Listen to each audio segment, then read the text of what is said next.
ನಮಸ್ಕಾರ ಸ್ನೇಹಿತರೆ, welcome to ನಮ್ಮ ಸ್ಯಾಂಡಲ್ವುಡ್ ಅಪ್ಡೇಟ್ಸ್. ಇನ್ನೂ ನೀವು ಚಾನಲ್ಗೆ ಸಬ್ಸ್ಕ್ರೈಬ್ ಆಗಿಲ್ಲ ಅಂದರೆ ಈಗ ಪಕ್ಕದಲ್ಲಿ ಕಾಣುವ ಸಬ್ಸ್ಕ್ರೈಬ್ ಬಟನ್ನು ಒತ್ತಿ. ಹಾಗೆ ನಮ್ಮ ಚಾನಲ್ ಹೆಚ್ಚಿನ ವೀಡಿಯೋಗಳನ್ನು ನೋಡಲು ಈಗಲೇ ನಮ್ಮ ಚಾನಲ್ಗೆ ಬೆಲ್ ಐಕಾನನ್ನು ಕೂಡ ಮರಿಲ್ಲ ಕ್ಲಿಕ್ ಮಾಡಿ.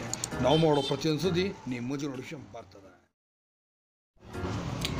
ನಮಸ್ಕಾರ ಸ್ನೇಹಿತರೆ, ಸುಮಲತಾ ವಿರುದ್ಧ ಕೆಟ್ಟ ಪದವನ್ನು ಬಳಸಿದ ರೇವಣ್ಣ ಅವರಿಗೆ ದರ್ಶನ್ ಏನು ಮಾಡಿದ್ದಾರೆ ಅಂತ ಗೊತ್ತಾ ಸ್ನೇಹಿತರೆ? ಹೌದು, ನಾನು ಸಂಪೂರ್ಣವಾದ ಮಾಹಿತಿಯನ್ನು ಕೊಡ್ತೀನಿ. ಅದಕ್ಕೆ ಮುಂದೆ ನಮ್ಮ ಚಾನಲ್ನ ಸಬ್ಸ್ಕ್ರೈಬ್ ಮಾಡಿಲ್ಲ ಅಂದರೆ ಈಗಲೇ ಸಬ್ಸ್ಕ್ರೈಬ್ ಮಾಡ್ಕೊಳ್ಳಿ. ಹಾಗೆ ಪಕ್ಕದಲ್ಲಿ ಕಾಣೋ ಬೆಲ್ ಐಕಾನನ್ನು ಮರಿದಲ್ಲೇ ಕ್ಲಿಕ್ ಮಾಡಿ.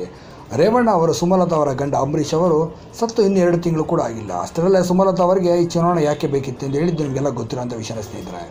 ಈಗಾಗಲೇ ರೇವಣ್ಣ ಅವರ ವಿರುದ್ಧ ರಾಜ್ಯದೆಲ್ಲೆಡೆ ಆಕ್ರೋಶ ಕೂಡ ವ್ಯಕ್ತವಾಗಿದೆ. ರೇವಣ್ಣ ಅವರ ಈ ಹೇಳಿಕೆಗೆ ದರ್ಶನ್ ಅವರ ಅಭಿಮಾನಿಗಳು ಮತ್ತು ಅಂಬರೀಷ್ ಅವರ ಅಭಿಮಾನಿಗಳು ರೇವಣ್ಣ ವಿರುದ್ಧ ಆಕ್ರೋಶವನ್ನು ವ್ಯಕ್ತಪಡಿಸಿದ್ದಾರೆ. ಸದ್ಯ ರೇವಣ್ಣ ಅವರ ಹೇಳಿಕೆಗೆ ನಮ್ಮ ಚಾಲೆಂಜಿಂಗ್ ಸ್ಟಾರ್ ದರ್ಶನ್ ಅವರು ಹೇಗೆ ರಿಯಾಕ್ಟ್ ಮಾಡಿದ್ದಾರೆ ಅಂತ ಗೊತ್ತಾ ಸ್ನೇಹಿತರೆ? ಹೌದು, ಸಂಪೂರ್ಣ ಮಾಹಿತಿ ನಾನು ನಿಮಗೆ ಕೊಡ್ತೀನಿ. ವಿಡಿಯೋ ಕೊನೆಯ ತನಕ ನೋಡಿ. ಹೌದು, ಇನ್ನು ಈತ ಸುಮಲತಾ ಅವರು ರೇವಣ್ಣ ಆಗಲಿ ಅಥವಾ ಅವರ ಮನೆಯವರೇ ಆಗಲಿ ಯಾರು ಏನು ಬೇಕಾದರೂ ನನ್ನ ಬಗ್ಗೆ ಮಾತನಾಡಲಿ, ಆದರೆ ನೀವು ಮಾತ್ರ ನಿಖಿಲ್ ಅವರ ಪರ್ಸನಲ್ ಲೈಫ್ ಎಂದು ಕೆತ್ಕೋಬೇಡಿ ಅಂತ ಅವರ ಅಭಿಮಾನಿಗಳಲ್ಲಿ ಕೇಳಿಕೊಂಡಿದ್ದಾರೆ ಸುಮಲತಾ ಅವರು. ಹೌದು, ಅವರು ದೊಡ್ಡತನವನ್ನು ಅವರು ಮೆರೆದಿದ್ದಾರೆ ಸ್ನೇಹಿತರೆ.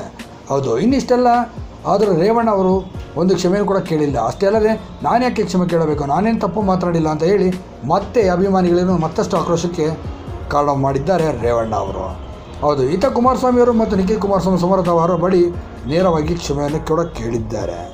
ಇನ್ನು ನಿನ್ನೆ ರಾತ್ರಿ ಸುಮಲತಾ ಅವರನ್ನು ಭೇಟಿ ಮಾಡಿರುವ ಚಾಲೆಂಜಿಂಗ್ ಸ್ಟಾರ್ ದರ್ಶನ್ ಅವರು, ನೀವು ಯಾವುದೇ ಕಾರಣಕ್ಕೂ ತಲೆ ಕೆಡಿಸಿಕೊಳ್ಳಬೇಡಿ, ನಿಮ್ಮ ಜೊತೆ ನಾನು ಬೆಂಬಲಕ್ಕಿದ್ದೇನೆ ಅಂತ ಸುಮಲತಾ ಅವರ ಬೆನ್ನಿಗೆ ನಿಂತಿದ್ದಾರೆ ನಮ್ಮ ದರ್ಶನ್ ಅವರು. ಹೌದು, ನಿಮಗೆ ಅಪ್ಪನ ಅಭಿಮಾನಿಗಳ ಆಶೀರ್ವಾದ ಇದೆ. ನಿಮ್ಮ ದೊಡ್ಡ ಮಗನಂತೆ ನಿಮ್ಮ ಜೊತೆ ನಿಂತು ನಾನು ನಿಮ್ಮ ಪರ ಪ್ರಚಾರ ಮಾಡಿ ನಿಮ್ಮನ್ನು ಗೆಲ್ಲಿಸುವ ಎಲ್ಲ ಜವಾಬ್ದಾರಿ ನನ್ನದು ಅಂತ ಸುಮಲತಾ ಅವರಿಗೆ ಧೈರ್ಯವನ್ನು ಕೊಟ್ಟಿದ್ದಾರೆ ಚಾಲೆಂಜಿಂಗ್ ಸ್ಟಾರ್ ದರ್ಶನ್ ಅವರು. ಹೌದು, ಸುಮಾರು 1 ಗಂಟೆಗೆ ಹೆಚ್ಚು ಕಾಲ ಸುಮಲತಾ ಅವರ ಜೊತೆ ಮಾತನಾಡಿ ಸುಮಲತಾ ಅವರಿಗೆ ಧೈರ್ಯವನ್ನು ತುಂಬಿದ್ದಾರೆ. ಸದ್ಯ ಈತ ದರ್ಶನ್ ಅವರು ಸುಮಲತಾ ಅವರಿಗೆ ಬೆನ್ನಾಗಿ ನಿಂತಿರೋದಕ್ಕೆ ನಿಖಿಲ್ ಕುಮಾರಸ್ವಾಮಿ ಅವರು ತಲೆ ಕೆಡಿಸಿಕೊಂಡಿದ್ದಾರೆ ಅಂದರೆ ತಪ್ಪಾಗಲಾರದು. ಈತ ಕುಮಾರಸ್ವಾಮಿ ಅವರು ಕೂಡ ತಲೆ ಕೆಡಿಸಿಕೊಂಡು ಬಿಟ್ಟಿದ್ದಾರೆ. ಹಾಗಾದರೆ ಸುಮಲತಾ ಅವರು ಮಂಡ್ಯದಲ್ಲಿ ಗೆಲ್ಲುತ್ತಾರಾ ಇಲ್ವಾ ಎಂಬುದನ್ನು ಕಮೆಂಟ್ ಬಾಕ್ಸಲ್ಲಿ ತಿಳಿಸಿ. ಹಾಗೆ ವಿಡಿಯೋನ ಲೈಕ್ ಮಾಡಿ, ಶೇರ್ ಮಾಡಿ. ಮತ್ತೆ ಮುಂದಿನ ವಿಡಿಯೋ ಭೇಟಿಯೋಣ. ಅಲ್ಲಿ ತನಕ ನಾನು ನಿಮ್ಮ ಪ್ರೀತಿ ಸುತ್ತೋಗಿರ್ತೀನಿ. ನಮಸ್ಕಾರ ಸ್ನೇಹಿತರೆ.